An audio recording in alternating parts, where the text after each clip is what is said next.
It's Brian Preston, the money guy. The next one is going to be Matan899. He says, here's my Tumblr question. He was just he wanted us to know this is the one he wants us to ask to get a Tumblr. Oh, did he really lead it as this is my Tumblr question? He said, if I am in my 20s and still building assets, is there anything wrong with going all in on S&P 500 versus using a target retirement fund? We can't answer that because that would be specific investment advice, but here is the question we can't answer. What's the difference in going all S&P 500 or using a target retirement fund? Well, I mean, it's their mix and asset allocation and diversification, those type of things.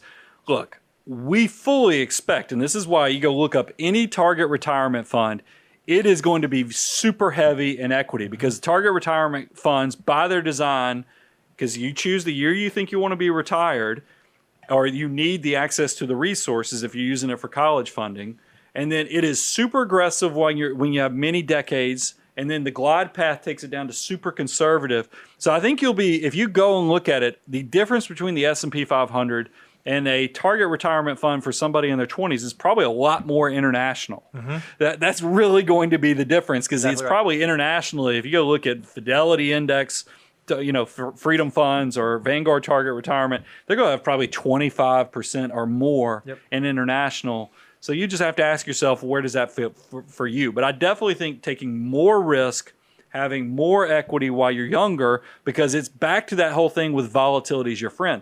Even if you get kicked in your teeth and the market goes down 20 or 30%, guess what? You're buying monthly. Your days of saving are more in the future than they are in the past. So you're going to be able to capitalize on that down market.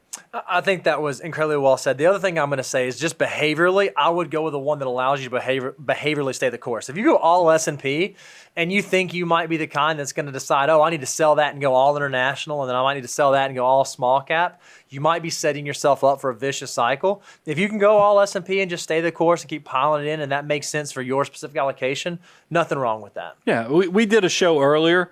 We was talking about the how versus how much. Mm-hmm. Is a big mistake people make is you need to be saving the 20 to 25% is even more important than the investment.